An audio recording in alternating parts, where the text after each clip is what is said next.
আর সামনে উপস্থিত সুধীবৃন্দ, সাংবাদিক, প্রিন্ট এবং ইলেকট্রনিক মিডিয়া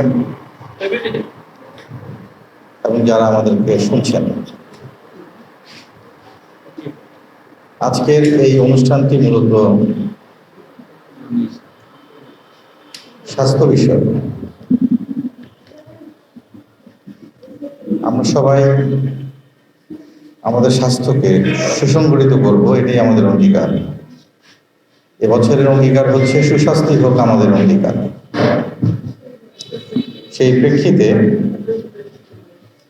আজকের এই বিশ্ব ডায়াবেটিক দিবস উদযাপিত হচ্ছে। আসলে আমি যে স্ক্রিপ্ট আমার সামনে রয়েছে, এখান থেকে আমি কিছু বিষয় নিয়ে আলোচনা করব। মূলত ডায়াবেটিকটি কি? যে আমাদের শরীরে ইনসুলিনের অভাব হলে গ্লুকোজ বেড়ে যায়, ডায়াবেটিক হয়ে যাবে। এখন এখান থেকে মুক্তি পাওয়ার উপায়টা কি? আমরা কিভাবে এখান থেকে মুক্তি পেতে পারি অথবা নিয়ন্ত্রণ করতে পারি? যদি হয়ে যায়, নিয়ন্ত্রণ করতে পারি। এখানে যে সমস্ত বিষয়গুলো বলা আছে যে কায়িক পরিশ্রম না করা, আমরা কিন্তু এখন কায়িক পরিশ্রম একদমই করতে চাই না। আপনি দেখবেন যে আপনি যদি রাস্তায় বের হন, তাহলে দেখবেন যে রিক্সা চালক একসময় প্যাডেল দিয়ে রিক্সা চালাতো, এখন সে মেশিন দিয়ে রিক্সা চালায়। তো তার মানে তার কায়িক পরিশ্রম ওখানে বন্ধ হয়ে যাচ্ছে। ফুটপাতগুলো সব ফুটপাতই মোটামুটি বিভিন্ন ধরনের হকার বা একজন ব্যক্তি যে হাঁটবে, এটা এক স্থান থেকে আরেক স্থানে যাবে, সেরকম ব্যবস্থাপনাটাও কিন্তু এখন খুব দুর্বল। মানুষ হাঁটতে স্বাচ্ছন্দ্য বোধ করে না, অর্থাৎ তার হাঁটার তো রাস্তাই নেই। একটি দেশ, রাশিয়ার তার আক্রান্ত ইউক্রেনের একটা ভিডিও দেখছিলাম। সেখানে রাস্তাও অনেক বড়, ফুটপাত তার থেকেও বড়। যখন তারা যুদ্ধ বিধ্বস্ত ছিল না, ফুটপাতও অনেক বড়। ফুটপাত দিয়ে মানুষ হাঁটছে, মাইলের পর মাইল হাঁটছে। এই যে একটি সিস্টেম, এই সিস্টেমটি সরকার, স্থানীয় প্রশাসন, সিটি কর্পোরেশন তাদেরকে এনশিওর করতে হবে। আমরা সহযোগী হিসেবে তাদের সাথে কাজ করব। অতিমাত্রায় স্থূলকায় হয়ে যাওয়া, মোটা হয়ে যাওয়া, এটার পিছনেও অনেক কারণ থাকতে পারে। বেশি ঘুমাতে পারে, অথবা পারিবারিক কোনো হিস্ট্রি থেকেও এটা হতে পারে। অতিমাত্রায় ফাস্টফুড খাওয়া, আমরা মোড়ে মোড়ে কিন্তু ফাস্টফুডের ব্যাপক দোকানের সমাহার, এটা অনেকটা বিজনেস ওরিয়েন্টেড। আমেরিকা যুক্তরাষ্ট্রের একজন প্রেসিডেন্ট ছিলেন, ওর নাম বিল ক্লিন্টন। উনি যখন ওনার পদ থেকে উনি সরে গেলেন, নতুন নির্বাচনের মাধ্যমে ওনার প্রেসিডেন্ট হলেন, হঠাৎ করে শুনলাম তিনি অসুস্থ এবং উনি হসপিটালাইজড, ওনার অপারেশন হলেন। তো ওনার এই হার্ট অপারেশন হওয়ার পিছনে উনি একটি যুক্তি দেখিয়েছিলেন বা একটি কারণ দেখিয়েছেন, সেটা হলো যে তিনি অতিমাত্রায় ফাস্টফুড খেতেন। ওনার নাকি বার্গার খুব পছন্দ। এই অতিমাত্রায় ফাস্টফুড খাওয়া, কোমল পানীয় খাওয়া বা সফট ড্রিঙ্কস যেটাকে বলি, এগুলো অতিমাত্রায় আমরা কোনো অনুষ্ঠানে গেলেই দেখি যে সফট ড্রিঙ্কস খাওয়া। অর্থাৎ যে সমস্ত বিষয়গুলো আমাদের শারীরিক সমস্যা বা বিপত্তি করতে পারে, এখান থেকে আমাদের জানতে হবে এবং সরে আসতে হবে। আমাদের সমাজের যে এখন বর্তমান অবস্থা, পেঁয়াজের দাম বেশি,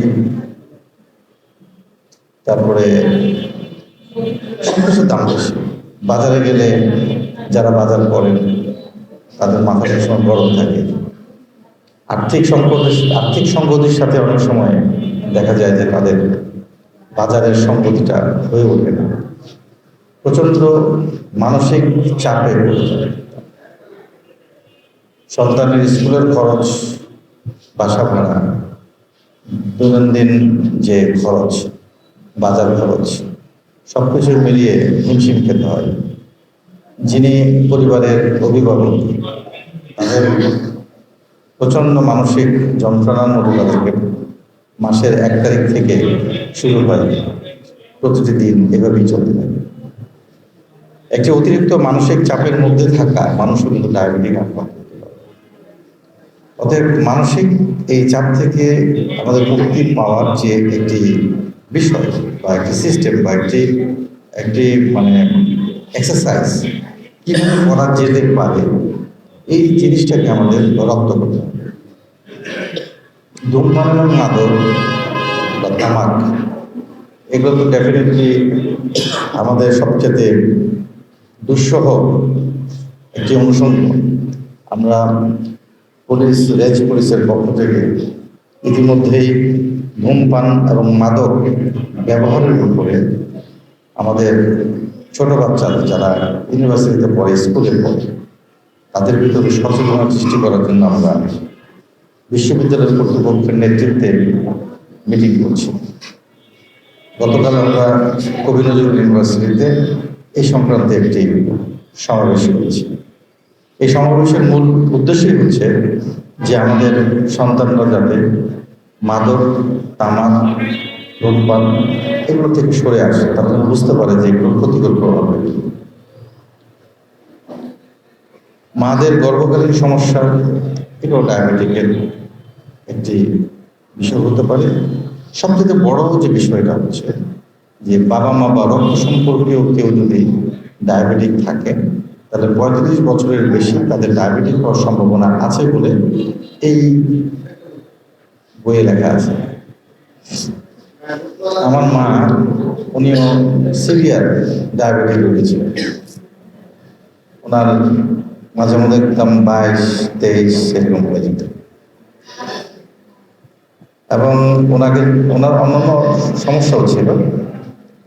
তো সব সমস্যার আধার হচ্ছে ডাক্তাররা বলতো যে এই ডায়াবেটিক, আপনি ডায়াবেটিক নিয়ন্ত্রণে আনেন, আপনার অন্য প্রবলেমগুলো সলভ হয়ে যাবে। ডায়াবেটিক নিয়ন্ত্রণে আনার যে একটি পদ্ধতি বা বিশেষ, উনি অনেক চেষ্টা করতেন, কিন্তু ডায়াবেটিক কখনো 12-13 এটার নিচে উনি নামাতে পারতেন। তার মানে হচ্ছে যে ডায়াবেটিস যদি একবার হয়ে যায়, তাহলে এটা সারা জীবন এটাকে বহন করতে হবে। এখন এই বহনযোগ্য যে রোগটি, এটাকে আমি কিভাবে নিয়ন্ত্রণে আনবো? আমি দেখেছি যে ডায়াবেটিক সমিতি থেকে একটা বই দেওয়া হয়, বইয়ের ভেতরে একটা মেনু দেওয়া হয়, আপনি এইটুকু ভাত খাবেন, এটুকু সবজি খাবেন, হাঁটবেন, ইত্যাদি ইত্যাদি বিভিন্ন ইনস্ট্রাকশন দেওয়া হয়। যারা করতে পারেন তারা সাকসেসফুল, সুস্থ থাকবেন, মৃত্যু তো হবেই, তবে মৃত্যুর আগ মুহূর্ত পর্যন্ত শৃঙ্খলার সাথে বেঁচে যেতে পারে। আজকের এই দিবসটি কিন্তু সেটিকে কেন্দ্র করে কীভাবে আমাদের স্বাস্থ্যকে সুরক্ষিত রেখে আমাদের জীবনকে পরিচালিত করতে পারে। মূলত এই ডায়াবেটিকের যে ঝুঁকি, এই ডায়াবেটিক ঝুঁকি কিন্তু ব্যাপক। আজকের এই সচেতনতা এই দিবসে আমাদের যারা এখানে উপস্থিত রয়েছেন, স্বল্প সংখ্যক আমাদের সামনে উপস্থিত থাকলেও এটার ব্যাপকতা বা এটার প্রচার, এটা এমনভাবে হওয়া উচিত যাতে সমাজের প্রতিটি ঘরে ঘরে এই সংক্রান্ত তথ্য চলে যায় যে কী কারণে ডায়াবেটিক হতে পারে এবং ডায়াবেটিক থেকে মুক্তি পাওয়ার জন্য আমাদের কী করা উচিত। আমরা যদি জানি, আমরা ব্যবস্থা নিতে পারবো। আমরা যদি না জানি, তাহলে ব্যবস্থা নেওয়া খুব দুরূহ। তাই আজকের এই সচেতনতা যে দিবস, এটি সাকসেসফুল হবে। আমাদের সমাজের প্রতিটি ঘরে ঘরে এই বার্তা ছড়িয়ে যাবে যে কী কারণে আমাদের ডায়াবেটিক হয় এবং কিভাবে আমাদের এই ডায়াবেটিককে আমরা নিয়ন্ত্রণ করতে পারি এবং কিভাবে আমাদের এই ডায়াবেটিককে নিয়ন্ত্রণের মাধ্যমে আমাদের স্বাস্থ্যকে আমরা সুরক্ষিত করতে পারি। এই জন্য নিয়মিত ডায়াবেটিক পরীক্ষা করতে হবে, এটা আমাদের মূল কথা। এবং ডায়াবেটিকের কী কী ঝুঁকি, এই ঝুঁকিগুলোকে আমাদের জানতে হবে।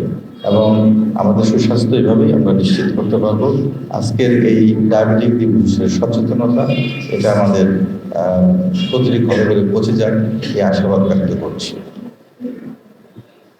সব ডায়াবেটিক সমিতির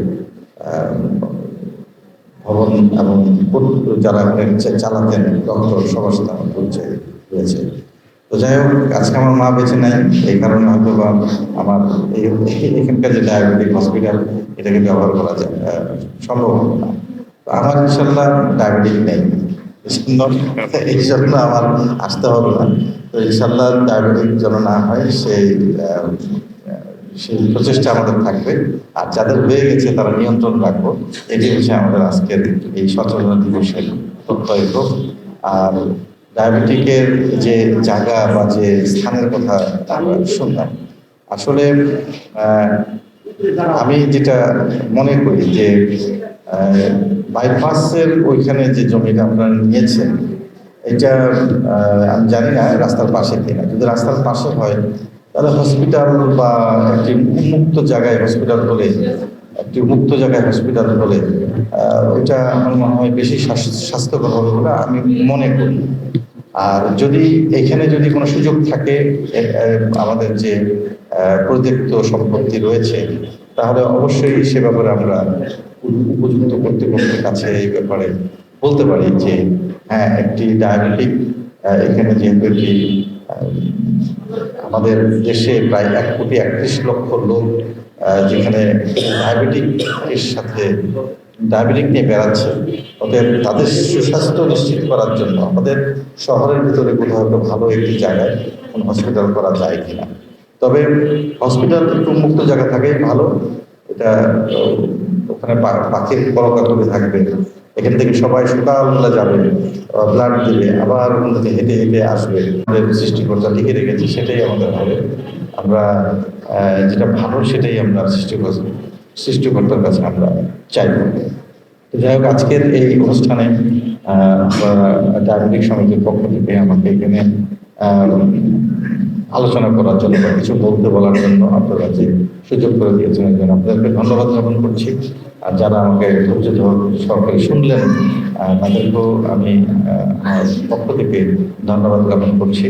রেঞ্জ পুলিশের পক্ষ থেকে ধন্যবাদ জ্ঞাপন করছি। এবং আমার সাথে এখানে আমার ঊর্ধ্বতন অফিসাররা রয়েছে, তারাও এখানে কষ্ট করে এসেছেন, তাদেরকেও ধন্যবাদ জ্ঞাপন করছি। আপনারা সবাই ভালো থাকবেন। স্বাস্থ্য সুরক্ষার মাধ্যমে আমরা আমাদের ডায়াবেটিকের নিয়ন্ত্রণ করবো, এই অঙ্গীকার, এই দিবসের এই অঙ্গীকার, এটা ফলপ্রসূ হোক, এই আশাবাদ ব্যক্ত করে আমার বক্তব্য শেষ করছি। আসসালামু আলাইকুম।